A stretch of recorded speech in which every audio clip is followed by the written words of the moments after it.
جو شخص ایمان اور طلب ثواب کی نیت سے رمضان کے روزے رکھے گا اس کے پچھلے گناہ معاف کر دیے جائیں گے۔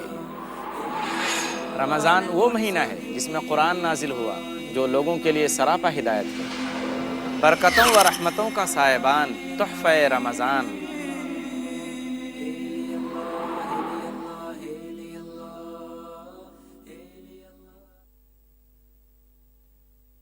الحمد للہ رب العالمین والصلاة والسلام علی خاتم الانبیاء والمرسلین محمد وآلہ وصحبہ اجمعین، اما بعد رب اشرح لی صدری ویسر لی امری واحلل عقدۃ من لسانی یفقہوا قولی۔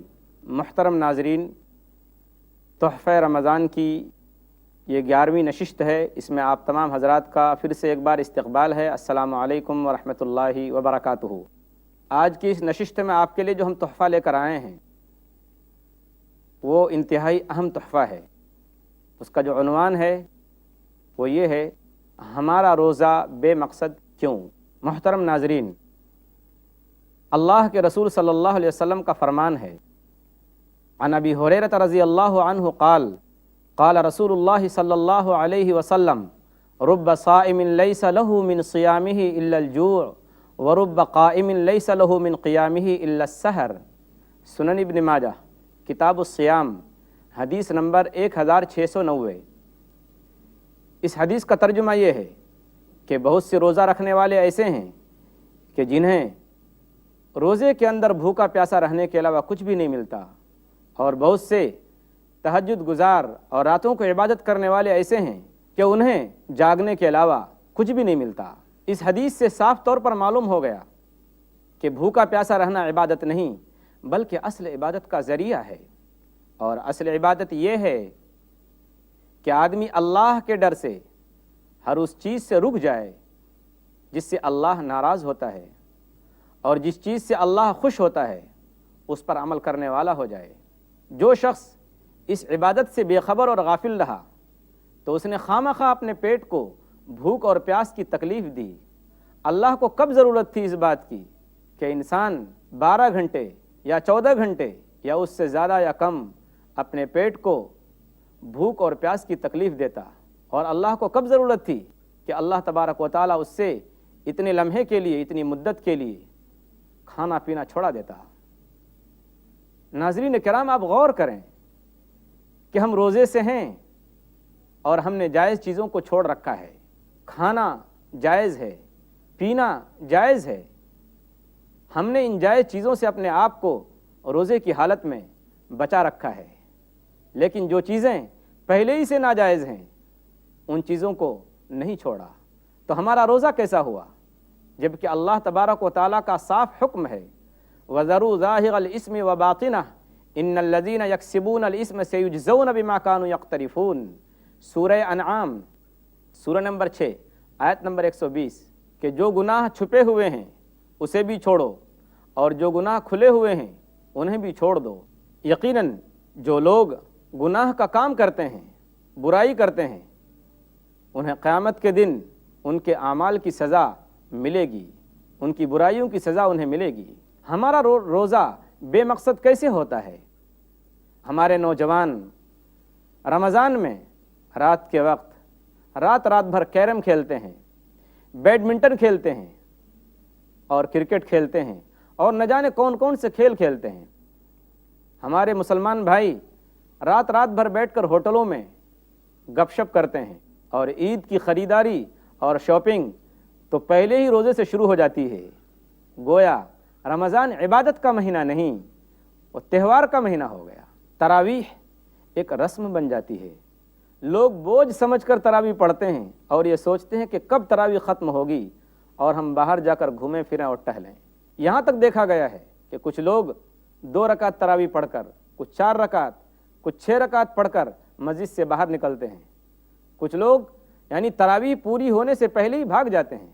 اس کے ساتھ ساتھ ہم دیکھتے ہیں کہ رمضان کے شروع کے دنوں میں عبادت میں جوش و خروش رہتا ہے، ایک جذبہ رہتا ہے، مسجدیں بالکل بھری رہتی ہیں، جگہ تک نہیں ملتی۔ لیکن جو رمضان کے روزے گزرتے ہیں، جو دن گزرتے جاتے ہیں، نماز میں، تراویح میں سستی آتی جاتی ہے۔ اور پھر مسجدوں کے اندر اور تراویح کے اندر صرف وہی لوگ باقی بچتے ہیں جو سال کے 12 مہینے نمازوں کی پابندی کرتے ہیں۔ ناظرین کرام، آپ خود بتائیے کہ جو چیزیں، جو بری عادتیں رمضان سے پہلے ہمارے اندر تھیں وہ رمضان میں بھی ہمارے اندر باقی ہیں، تو آپ ہی بتائیے کہ ہمارا روزہ بے مقصد کیوں نہیں ہوگا؟ بدتمیزی، معمولی بات پر غصہ، بیوی پر غصہ، بچوں پر غصہ، نوکروں پر غصہ، ملازموں پر غصہ، یہ ساری باتیں رمضان کے ہوتے ہوئے رمضان کی حالت میں اور روزے کی حالت میں ہمارے اندر باقی ہیں، جبکہ اللہ تبارک و تعالیٰ نے ان چیزوں سے منع فرمایا ہے۔ غصے کے متعلق اللہ کے رسول صلی اللہ علیہ وسلم نے کیا فرمایا؟ عن ابی ہریرہ رضی اللہ عنہ ان رجلا قال للنبی صلی اللہ علیہ وسلم اوصنی قال لا تغضب فردد مرارا قال لا تغضب۔ صحیح بخاری کتاب الادب حدیث نمبر 6116۔ اس حدیث کا ترجمہ یہ ہے کہ ایک شخص نے اللہ کے رسول صلی اللہ علیہ وسلم کی خدمت میں آ کر عرض کیا کہ اے اللہ کے رسول صلی اللہ علیہ وسلم مجھے کچھ نصیحت کیجیے، تو آپ صلی اللہ علیہ وسلم نے فرمایا کہ دیکھو غصہ مت کرو۔ اس شخص نے بار بار یہی سوال دہرایا تو آپ صلی اللہ علیہ وسلم نے فرمایا کہ دیکھو غصہ مت کرو۔ اس حدیث کو سننے کے بعد ناظرین پھر بھی آپ غصہ کریں گے؟ نہیں، ایسا مت کیجیے۔ بہادر شاہ ظفر ایک بادشاہ گزرا ہے، اس کا وہ شعر یاد کیجیے کہ ظفر آدمی اس کو نہ جانیے گا وہ ہو کیسا ہی صاحب صدق و صفا۔ ظفر آدمی اس کو نہ جانیے گا وہ ہو کیسا ہی صاحب صدق و صفا، جسے عیش میں یاد خدا نہ رہی، جسے طیش میں خوف خدا نہ رہا۔ پڑوسی کے متعلق حضور اکرم صلی اللہ علیہ وسلم نے کیا فرمایا؟ عن ابی شریح ان النبی صلی اللہ علیہ وسلم قال واللہ لا یؤمن واللہ لا یؤمن واللہ لا یؤمن قیل من یا رسول اللہ قال الذی لا یأمن جارہ بوائقہ۔ صحیح بخاری کتاب الادب حدیث نمبر 6016 کہ نبی اکرم صلی اللہ علیہ وسلم نے فرمایا خدائے پاک کی قسم اس شخص کے اندر ایمان نہیں ہے، اللہ کی قسم وہ شخص مومن کامل نہیں ہے۔ آپ صلی اللہ علیہ وسلم سے کہا گیا اے اللہ کے رسول صلی اللہ علیہ وسلم کس کی بابت اور کس کے بارے میں آپ یہ فرما رہے ہیں کہ اس کا ایمان مکمل نہیں ہے؟ تو آپ نے فرمایا کہ جس کے پڑوسی اس کی برائی سے محفوظ نہ رہیں۔ عبداللہ بن مسعود رضی اللہ تعالیٰ عنہ کہتے ہیں کہ ایک شخص نے آپ صلی اللہ علیہ وسلم سے پوچھا اے اللہ کے رسول صلی اللہ علیہ وسلم مجھے کیسے پتا چلے کہ میرے اندر اچھائی یا برائی ہے؟ تو آپ سوچ سکتے ہیں کہ آپ صلی اللہ علیہ وسلم نے کیا جواب دیا کہ اذا سمعت جیرانک یقولون قد احسنت فقد احسنت واذا سمعتهم یقولون قد اسأت فقد اسأت۔ صحیح الجامع الصغیر حدیث نمبر 623 کہ دیکھو میں تم کو پیمانہ بتاتا ہوں، میں تم کو ایک معیار بتاتا ہوں کہ تم کو کیسے پتا چل جائے کہ تم اچھے ہو یا برے ہو، یا تمہارے اندر اچھائی ہے یا خرابی اور برائی ہے۔ جب تمہارے پڑوسی تمہارے بارے میں یہ رائے قائم کریں، تمہارے بارے میں یہ بتائیں کہ تم نے اچھا کیا تو سمجھ جاؤ کہ تم نے اچھا کیا، اور اگر تم نے دیکھ لیا اور اگر تم نے سن لیا کہ تمہارے پڑوسی یہ کہتے ہیں کہ تم نے برا کیا تو سمجھ جاؤ کہ تم نے برا کیا۔ یہ کون سے پڑوسی کے بارے میں حکم دیا جا رہا ہے؟ کیا وہ پڑوسی جو آپ کے بغل میں ہے اور وہ مسلمان ہے؟ نہیں، چاہے آپ کا پڑوسی مسلمان ہو، چاہے آپ کا پڑوسی ہندو ہو، چاہے آپ کا پڑوسی پارسی ہو، چاہے آپ کا پڑوسی سکھ ہو، چاہے آپ کا پڑوسی یہودی یا کرسچن عیسائی ہو، ہر پڑوسی کے بارے میں اللہ کے رسول صلی اللہ علیہ وسلم نے یہ حکم دیا کہ مسلمانوں تم اپنے پڑوس کے لوگوں کے ساتھ اچھا سلوک کرو، بیویوں کے ساتھ اچھا سلوک کیجیے۔ کیا فرمایا اللہ کے رسول صلی اللہ علیہ وسلم نے اس حدیث کے اندر؟ ابو ہریرہ رضی اللہ تعالیٰ عنہ اس حدیث کے راوی ہیں۔ آپ صلی اللہ علیہ وسلم نے فرمایا خیارکم خیارکم لنسائہم کہ تم میں سے سب سے اچھا آدمی، تم میں سب سے بہتر لوگ وہ ہیں جو اپنی بیویوں کے ساتھ، اپنی عورتوں کے ساتھ اچھا سلوک کریں۔ صحیح الجامع الصغیر حدیث نمبر 3265 کہ تم میں سب سے اچھے لوگ، سب سے بہترین اور کریم لوگ وہ ہیں جو اپنی عورتوں کے ساتھ اچھا ویوہار کریں، اچھا برتاؤ کریں۔ لیکن عورتوں کو بھی حکم دیا گیا کہ وہ اپنے شوہروں کے ساتھ اچھا سلوک کریں۔ کیا فرمایا اللہ کے رسول صلی اللہ علیہ وسلم نے؟ ابو ہریرہ رضی اللہ تعالیٰ عنہ اس حدیث کے راوی ہیں، لو كنت آمر احدا ان يسجد لاحد لامرت المرأة ان تسجد لزوجها۔ جامع الترمذی کتاب الرضاع باب ما جاء فی حق الزوج علی المرأة، حدیث نمبر 1159۔ اس حدیث کا ترجمہ یہ ہے، آپ صلی اللہ علیہ وسلم نے فرمایا کہ اگر میں کسی کو حکم دیتا کہ وہ کسی کے لیے سجدہ کرے، اس کے سامنے اپنی گردن اور پیشانی جھکائے، تو میں عورت کو حکم دیتا کہ وہ اپنے شوہر کو سجدہ کرے۔ بچوں کے ساتھ اچھا سلوک کیجیے۔ آپ صلی اللہ علیہ وسلم نے بچوں کے بارے میں کیا تعلیم دی ہے، کیا فرمایا ہے؟ ابو ہریرہ رضی اللہ تعالیٰ عنہ اس حدیث کے راوی ہیں کہ قبل رسول اللہ صلی اللہ علیہ وسلم الحسن بن علی وعندہ الاقرع بن حابس التمیمی جالسا فقال الاقرع ان لی عشرة من الولد ما قبلتم منهم احدا فقال رسول اللہ صلی اللہ علیہ وسلم فنظر الیہ رسول اللہ صلی اللہ علیہ وسلم ثم قال من لا يرحم لا يرحم۔ صحیح بخاری حدیث نمبر 5997۔ اس حدیث کا ترجمہ یہ ہے کہ آپ صلی اللہ علیہ وسلم نے ایک دن حضرت حسن ابن علی رضی اللہ تعالیٰ عنہما کا بوسہ لیا۔ آپ صلی اللہ علیہ وسلم کے پاس میں اقرع ابن حابس تمیمی ایک صحابی ہیں، وہ بیٹھے ہوئے تھے۔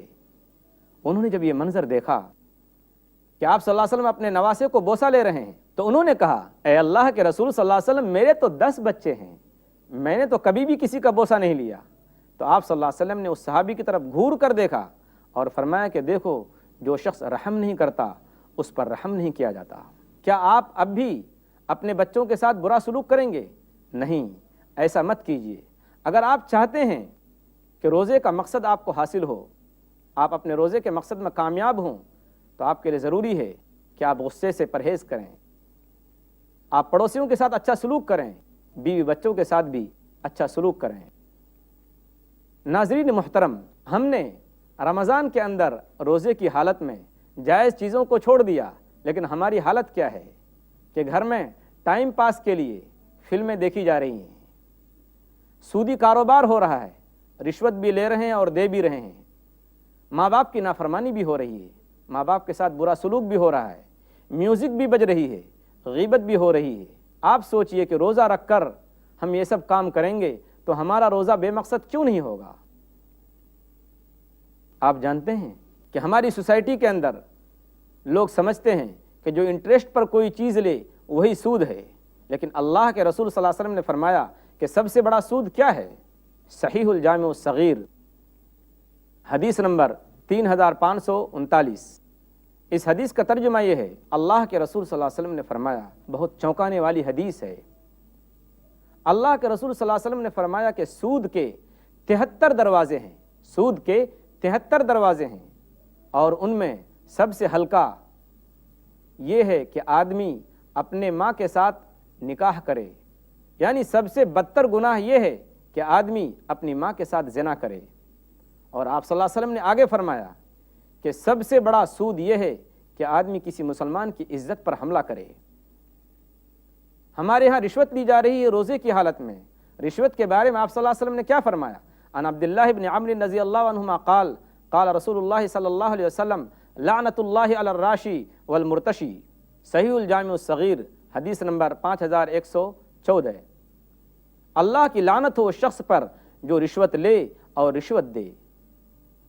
اب آپ سوچئے کہ رشوت بھی لے رہے ہیں اور روزہ بھی رکھا ہوا ہے، ہم روزے کے مقصد میں کامیاب کیسے ہو سکتے ہیں؟ ناظرین محترم، ہمارے یہاں یہ ہے کہ روزہ بھی رکھا ہوا ہے اور ناجائز کسی کی زمین پر قبضہ بھی جما رہے ہیں۔ کیا فرمایا اللہ کے رسول صلی اللہ علیہ وسلم نے؟ واقع اس حدیث کو یاد کیجئے جس میں اللہ کے رسول صلی اللہ علیہ وسلم نے فرمایا، عن عبداللہ بن عمرو رضی اللہ عنہما قال قال رسول اللہ صلی اللہ علیہ وسلم من اخذ شیئا من الارض بغیر حقہ خسف به یوم القیامت الى 7 اراضین۔ صحیح بخاری کتاب بدء الخلق حدیث نمبر 3196۔ نبی اکرم صلی اللہ علیہ وسلم نے فرمایا کہ دیکھو، جس شخص نے ناجائز طور پر کسی کی زمین پر قبضہ کیا، وہ شخص قیامت کے دن 7 زمین کی تہ تک نیچے دھسایا جائے گا۔ یہ رونگٹے کھڑے کرنے والی حدیث ہے کہ آدمی ناجائز کسی کی زمین پر قبضہ کرے، چاہے روزے کی حالت میں ہو، چاہے رمضان کی حالت میں ہو، یا رمضان کے مہینے میں ہو، یا رمضان سے باہر ہو۔ ہم نے روزہ رکھا ہوا ہے اور ہم غیبت بھی کر رہے ہیں۔ غیبت کیا ہے؟ صحابہ کرام سے حضور اکرم صلی اللہ علیہ وسلم نے پوچھا، تم جانتے ہو غیبت کیا ہے؟ آپ صلی اللہ علیہ وسلم نے فرمایا کہ ذکر کا اخاک بما یکرہ، کہ تمہارے بھائی کا ذکر اس طریقے سے کرنا کسی دوسرے سے کہ جب وہ سنے تو اس کو ناپسند ہو۔ صحابہ کرام نے کہا اے اللہ کے رسول صلی اللہ علیہ وسلم، اگر وہ بات ہمارے بھائی کے اندر موجود ہو جسے ہم دوسروں کے سامنے بیان کر رہے ہیں تو بھی غیبت ہے۔ آپ صلی اللہ علیہ وسلم نے فرمایا کہ اگر تمہارے بھائی کے اندر وہ برائی یا وہ بات موجود ہے تبھی تو غیبت ہے، اگر وہ بات موجود نہیں ہے پھر بھی تم لوگوں کو بتا رہے ہو تو یہ اس سے بڑا گناہ ہے، وہ الزام اور بہتان ہے۔ کیا فرمایا اللہ تعالیٰ نے؟ وَلَا يَغْتَبْ بَعْضُكُمْ بَعْضًا أَيُحِبُّ أَحَدُكُمْ أَن يَأْكُلَ لَحْمَ أَخِيهِ مَيْتًا فَكَرِهْتُمُوهُ، سورہ حجرات سورہ نمبر 49 آیت نمبر 12 ہے کہ دیکھو تم میں سے کوئی کسی کی غیبت نہ کرے۔ کیا تم اس بات کو پسند کرتے ہو، یا کیا تم میں سے کوئی شخص اس بات کو پسند کرتا ہے کہ وہ اپنے مردار بھائی کا گوشت کھائے؟ ظاہر بات ہے مردار کوئی بھی ہو، چاہے وہ جانور ہو چاہے وہ کوئی بھی چیز ہو، مردار ایسی ہی ناپسندیدہ چیز ہے کھانے کے اعتبار سے، لیکن اللہ تبارک و تعالیٰ نے یہاں بھائی کی مثال دی کہ جو شخص غیبت کرتا ہے گویا وہ اپنے مردار بھائی کا گوشت کھا رہا ہے۔ ناظرین کرام، ہماری کوئی محفل کوئی مجلس ایسی نہیں ہوتی الا ماشاء اللہ جو اس برائی سے خالی رہتی ہو۔ اس کی کتنی برائی ہے اس قرآن پاک کی اس آیت کے اندر کہ غیبت کرنے والا ایسا ہے گویا مردار بھائی کا گوشت کھا رہا ہے۔ ناظرین کرام، ہمارا روزہ بے مقصد کیوں نہیں ہوگا کہ روزے کے اندر ہم معمولی بات پر وقت کو برباد کرتے ہیں، یعنی وقت کو برباد کرنا معمولی بات ہے۔ یہ ایسا کیوں ہے کہ ہم آخرت سے غافل ہو گئے، حساب و کتاب کے بارے میں ہم بے خبر ہو گئے، جبکہ اللہ تعالیٰ نے فرمایا اقترب للناس حسابهم وهم فی غفلۃ معرضون، سورہ انبیاء سورہ نمبر 21 آیت نمبر 1، کہ لوگوں کے سامنے لوگوں کے پاس حساب کا وقت قریب آ گیا ہے لیکن پھر بھی وہ بے خبر ہیں، غفلت میں پڑے ہوئے ہیں۔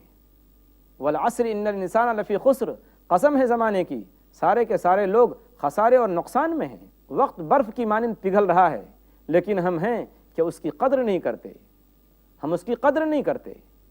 گیا وقت پھر ہاتھ آتا نہیں، صدا دور دورہ دکھاتا نہیں۔ کیا فرمایا اللہ کے رسول صلی اللہ علیہ وسلم نے اس حدیث کے اندر؟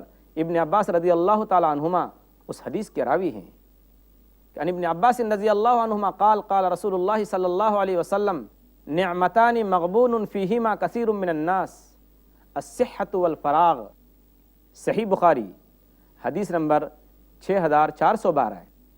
اس حدیث کا ترجمہ یہ ہے، آپ صلی اللہ علیہ وسلم نے فرمایا کہ دو چیزیں ایسی ہیں جس کے بارے میں اکثر و بیشتر لوگ دھوکے میں پڑے ہوئے ہیں۔ پہلی چیز تو یہ ہے تندرستی کی نعمت، تندرستی کی نعمت، اور دوسری چیز خوشحالی کی نعمت۔ آدمی وقت کی قدر نہیں کرتا۔ غالب تو یہ کہتے ہیں کہ اگر آدمی فقر و فاقے کے اندر مبتلا ہو، بھوک سے پریشان ہو، لیکن اگر اس کی صحت ہے تو بہت بڑی بات ہے کہ تنگ دستی اگرچہ ہو غالب، تندرستی ہزار نعمت ہے۔ کہ اگر آدمی پریشانی میں ہو، تکلیف میں ہو تو کوئی حرج نہیں، لیکن صحت اور تندرستی باقی رہنی چاہیے۔ ہمارا حال یہ ہے کہ ہم وقت کو بلا وجہ ادھر ادھر کی باتوں میں برباد کرتے ہیں۔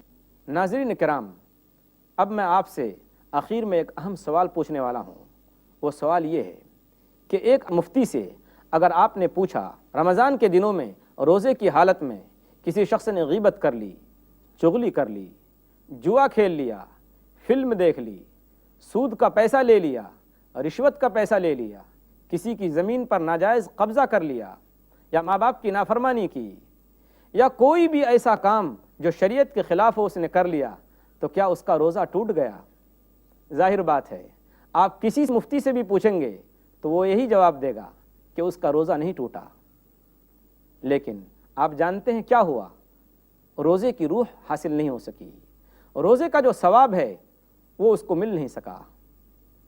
روزے کا ثواب تو اس وقت ملے گا، روزے کی روح اس وقت حاصل ہوگی، روزے کا مقصد اس وقت حاصل ہوگا کہ آدمی اپنے آپ کو ان تمام چیزوں سے روزے کی حالت میں بچائے جن سے اللہ ناراض ہوتا ہے، جن سے اللہ غصہ ہوتا ہے۔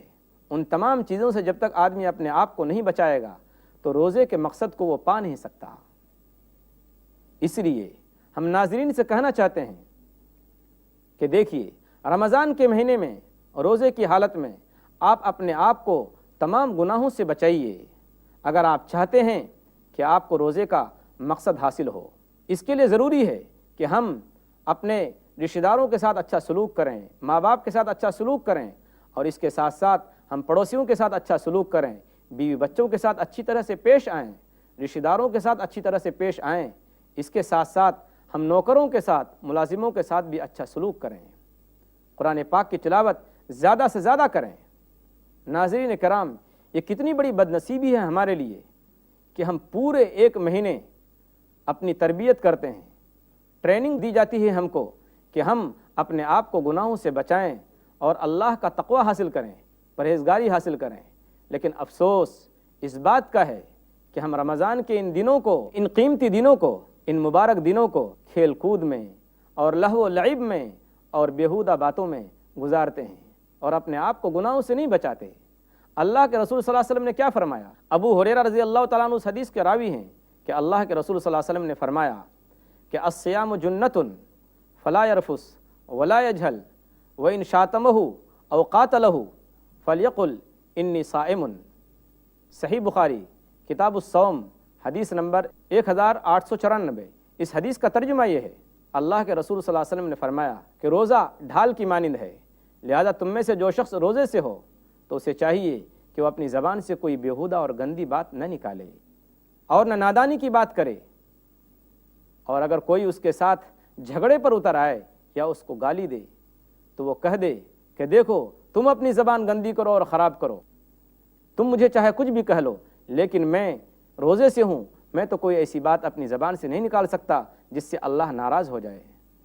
ناظرین کرام، ہم آخر میں اللہ تعالیٰ سے دعا کرتے ہیں کہ اللہ تبارک و تعالیٰ ہم کو روزے کے مقصد سے مالا مال فرمائے اور ان تمام چیزوں سے اللہ تبارک و تعالیٰ ہماری حفاظت فرمائے جس سے ہم کو روزے کا مقصد حاصل نہ ہو سکے۔